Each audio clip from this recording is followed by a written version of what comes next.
Hi, I'm Jamie Poisson.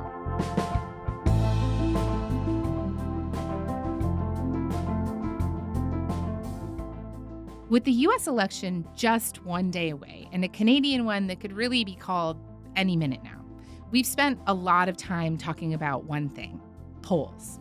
Election strategies are built around them. Pundits base their forecasts and analysis on them. Shows like ours look to them to get a sense of what's really going on. But what happens when they get it wrong? In 2016 and 2020, the polls severely underestimated the groundswell of support for Donald Trump. Just last week in Saskatchewan, polls showed a tight race with the NDP slightly ahead, but in the end, Premier Scott Moe's Saskatchewan party still ended up with a majority government. To get to the bottom of why polls sometimes fail and what pollsters are doing to adapt to changing tech and political landscapes, I'm talking to David Coletto, founder and CEO of Abacus Data.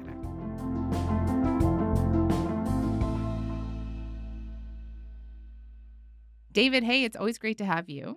Thanks for having me, Jamie. Great to see you. It's good to see you too. So maybe we can actually start here. How has polling been done up until recently, and how has it changed? Well, I think polling, first to keep in mind, is a relatively young science or field, right? It wasn't until basically the 1930s that you started to see researchers starting in an academic environment being able to do mass, large sample size surveys. But it has evolved as technology has evolved. So how people communicate, how we get a hold of them has changed from the days where in the early days of polling, you'd go to people's homes and you'd sit down with them and you'd ask them questions.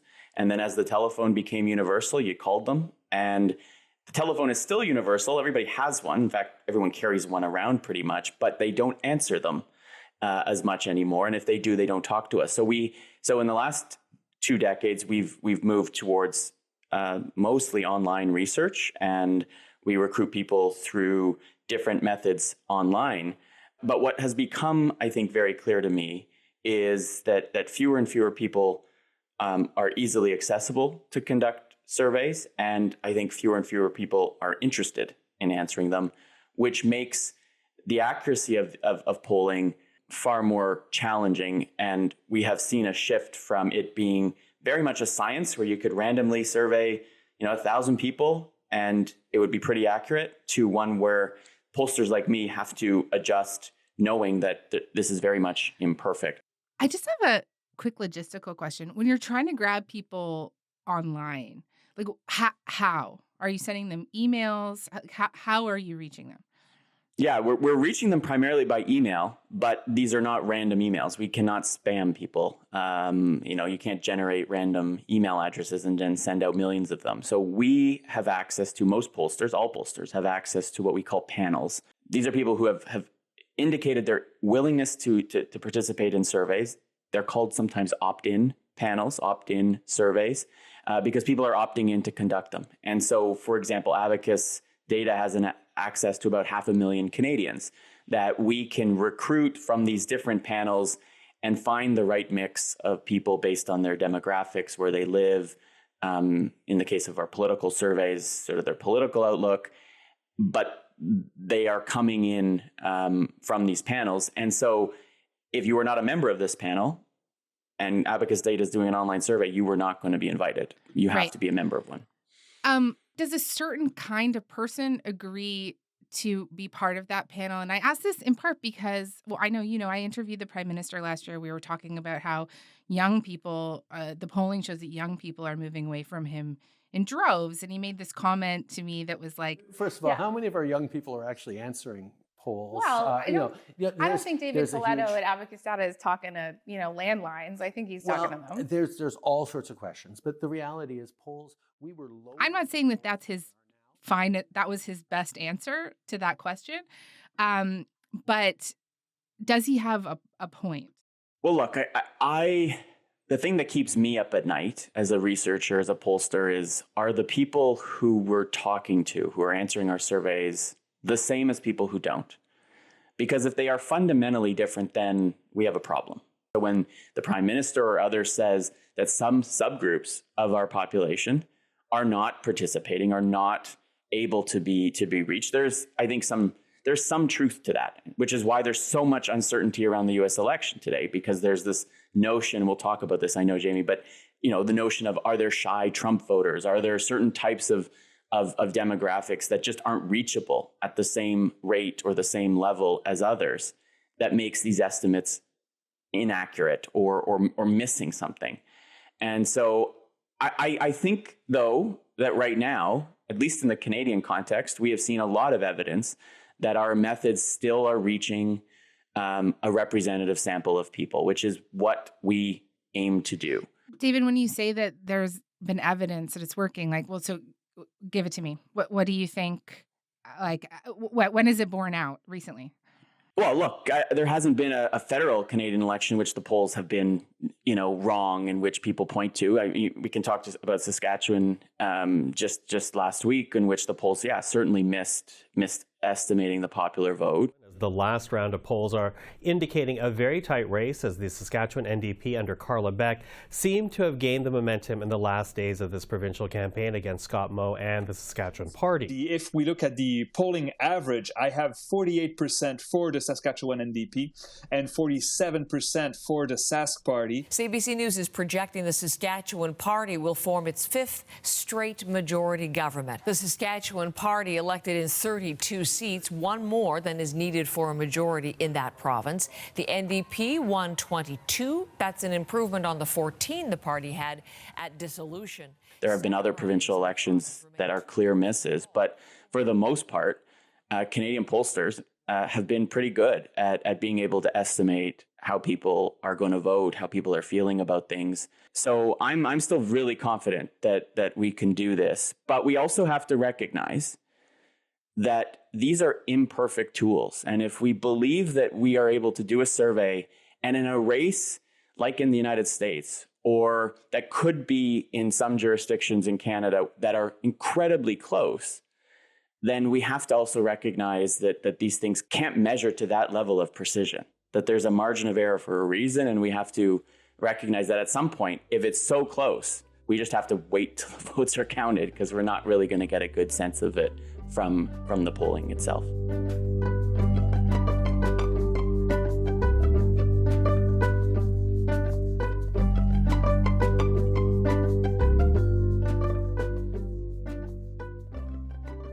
You often hear people talk about why they think the polling was off in this election or that race afterwards, I suppose with the benefit of hindsight. Just why do you think, because you just mentioned Saskatchewan, why do you think the polls were just off? Do you have a sense of what happened there? Yeah, I think typically speaking, it's a technical term called non-response bias. But basically, in layman's terms, it means that certain voters were not participating in our surveys at the same rate as they should have been. And as a result, and they voted differently than the rest. And as a result, the poll underestimated. And in the case of Saskatchewan, I think the polls did a pretty good job at estimating that the NDP were seeing massive swings in their favor in the cities, in Saskatoon and Regina, but totally underestimated just how strong the Saskatchewan Party support was in the smaller communities and rural parts of the province, which is where they ran up their numbers and outperformed the polls, right? So at the end of the day, it was still a majority government for the Sask Party, but still a slim majority, the slimmest they've seen since they were elected. But the polls as a whole missed the fact that rural Saskatchewan still overwhelmingly voted. So what does that mean? Yeah. Like who did they miss? Who is the voter that they missed? Yeah.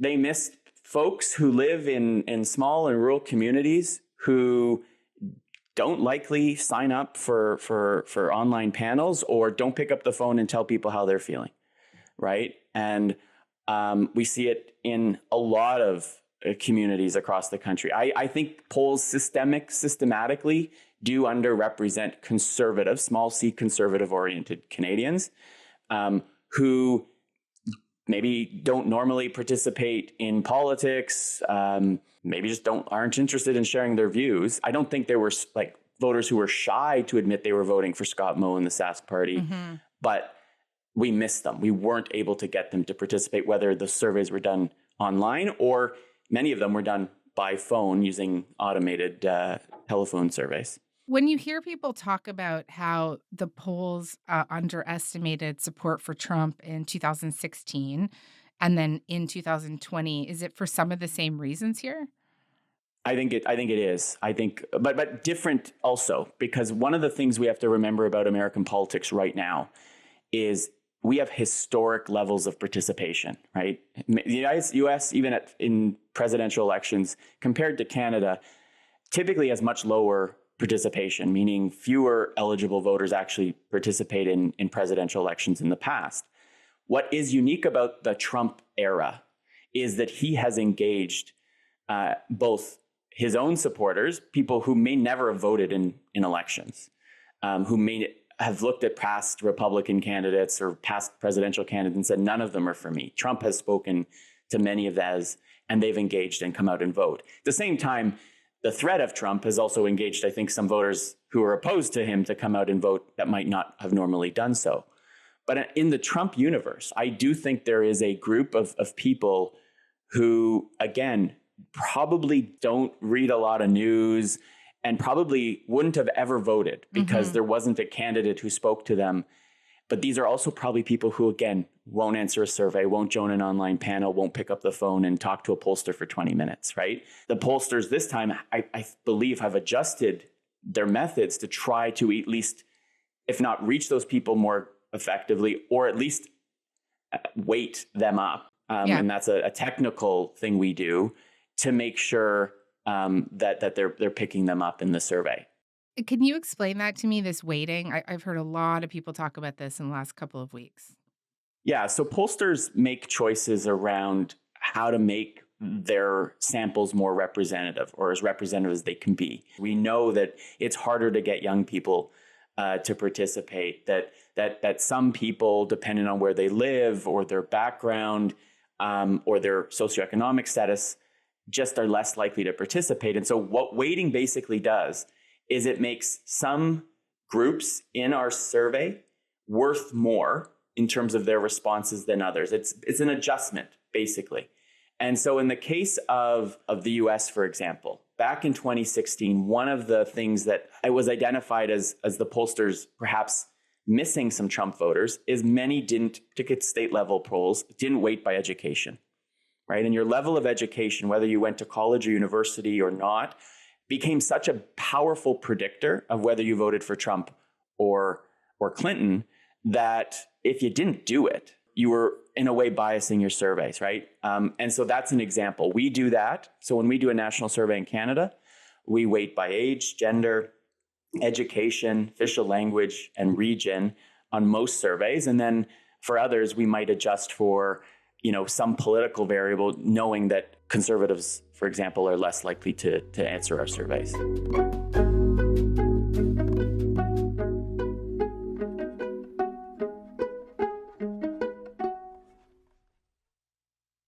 What makes a bad poll? Like, if you're looking at polls and you being a pollster, like, oh, this is garbage. Like, what is it that you're seeing in that poll that you don't like? Well, the first thing is that if it goes against conventional wisdom, the first step is to say, well, that's not necessarily garbage, because there are moments where things happen and something has to pick it up. But if something seems weird and off, odds are it is. And so bad polls come in many different shapes or forms. Sometimes it's because the pollster, it's not a malicious, or they don't intend to put crap out, but sometimes they do. And we've seen maybe some evidence of that in the United States. Some pollsters, or so-called pollsters, trying to tilt the models to favor one side or the other. But typically speaking, a quality poll comes together based on the questions that are asked, the order of the questions they're asked, the quality of the sample, and then the quality of the analysis of the data. And so sample size alone doesn't indicate quality, right? People often think, well, the larger the sample size, the better the survey. Not true. It is potentially more accurate if the other pieces of that poll are good. You can do a large national survey of 10,000 people, and if the questions are garbage, if the weighting and the representativeness of the sample is off, no big survey sample is going to solve for all those other things. So the reputation of the pollster, their performance in the past, their transparency and willingness to share what they're doing, how they're doing it, I think are good indicators to do. Now, that's hard for the average consumer to figure out, well, what do I know? And so I think it's as somebody who started a company 14 years ago and has made it, I think, to a point where our research is well respected. It took time, and you've got to earn your dues, I think, before you can build the confidence that people need to trust what you're putting out there, because it's a big responsibility. On that note, do you have a sense that the polls affect future polls? Do you know what I mean? Like, we poll so far out from elections, and do we have any evidence that they factor into how people end up thinking about issues or politicians or political parties? I think there is evidence. Academic studies have been done that shows polls do have an effect on people. Look at the Canadian political landscape. There is no doubt in my mind that the number of polls that suggest and indicate that the Liberals are deeply unpopular and the Conservatives are well ahead has helped frame in people's minds when I ask them, who do you think is going to win the next election? Now almost half of Canadians think the Conservatives are going to win that election. And that doesn't just happen, right? I think the narrative that media and journalists write about, which are informed by the polls, has an impact. And so, I do think polls can influence the results. Not necessarily in a bad way. I don't think that's a bad thing. But I think what the virtue of a survey is it helps people understand what their neighbors are thinking, what Canadians in other parts of the country are thinking. And I use the 2011 federal election as a good example of that, because in that election, the polls, when the election started, said, Stephen Harper was fairly well ahead. Michael Ignatieff and the Liberals, who were the official opposition, were in second, and Jack Layton was in a typical place he's usually being. But about halfway through that campaign, something was happening in Quebec in particular. The NDP vote was starting to rise. And so the polls picked it up and indicated to Canadians in other parts of the country, perhaps who did not want Stephen Harper to win that election, that Jack Layton might become the best alternative to stop him. My friends, Canadians have asked New Democrats to take on more responsibility in Parliament. For the first time in our history, they have asked us to serve as Canada's official opposition. And so in that case, polls helped inform voters. In the absence of any of them, nobody would have known maybe the orange wave was happening in Quebec until it happened. Right. And so, the political parties would have known that was happening, but the public polls allowed the rest of the country and voters to make a slightly more informed choice. Now, as long as the polls are accurate and there's no nefarious kind of disinformation type behavior happening, then I think that's a good process. It's when it's bad stuff that you could then have the negative effect that we're trying to prevent.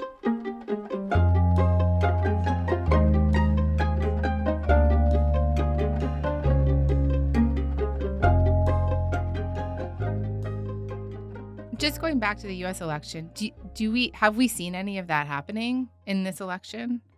Because I know there are a lot of partisan polls out there, right? Yeah, I mean, I think there's evidence that in some states, particularly the state level polls and some of the national polls, are being released by companies I've never heard of, or by news organizations that I've never heard of. And there is some view that because of how influential some of these models are. So think of Nate Silver or 538, which is ABC News's model, or The Economist, or, think of the equivalents of Eric Grenier's, right? Who take all the polling data and then try to tell us, okay, what's likely to happen? Yeah. That some have said that some people are putting out bogus type polls to try to move that average in favor of one candidate or the other. And many are arguing it's the Trump side that's doing it. The modelers say, well, look, it's not having a real effect on it, but nonetheless, there's an effort, which then reminds us of how important people believe these models are, that they're informing the conversation, that we're coming into, tomorrow's election basically with a flip a coin scenario that if you're a campaign, you kind of want that because it means your voters are going to be motivated to vote, that their vote's going to matter. How would you describe yourself going into tomorrow vis-a-vis the polls? Like, are you cautiously optimistic that they have weighted properly and thought about past mistakes and corrected for them? Or are you not willing to go that far? Like, look, I come back to what I said earlier, which is we have to evaluate the success, the so-called success of polling through a lens that recognizes there should be error. There should be variation between the polls. And that in an environment as we're in right now, where it's in most states that are going to decide this outcome, it's a 1 or 2 point difference between the two main candidates, then we have to step away from the idea that the polls are going to, quote, miss, right? Now, if there is a miss in the sense that one of these candidates wins by a large margin on Tuesday night, or when all the votes are counted, that to me will be a big mess and a big miss. But if this is close, and I think one of the things that I haven't done a lot of polling in the US during this election, but one of the things I've heard about the pollsters is they're all hedging their bets. They're all herding around this 50-50 kind of mark. Nobody wants to take a position and say who they think's going to win, which, by the way, as a pollster who's been in that situation in very close elections before, I understand, right? That fear of picking an outcome that I know in my heart, my polls can't estimate because it is that close. So basically what you're telling me is that you're not going to tell me who you think is going to win right now. If you had to bet, how much would you bet? Yeah, if I would bet, if I had to bet, I don't know if I'd put any money on this one. But look, I think as I look at what we've seen over the last few days, right? There was a poll out on Saturday night from a very well-respected pollster in Iowa, a state that no one thought was in the mix, right? And Ann Seltzer, the Seltzer poll, yep. Yeah, who came out for the Des Moines, Iowa Register, said that her poll has Kamala Harris up by 3 in a state that Donald Trump has won twice before.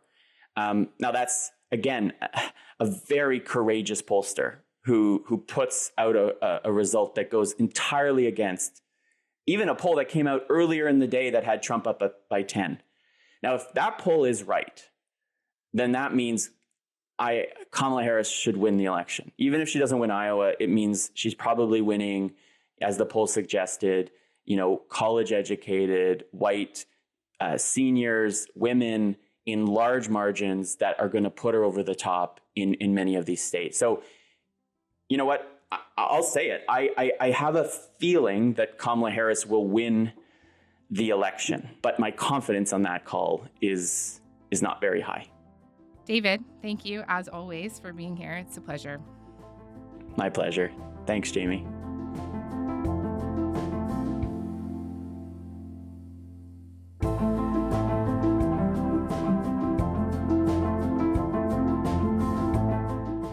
All right, that is all for today. I'm Jamie Poisson. Thanks so much for listening. Talk to you tomorrow.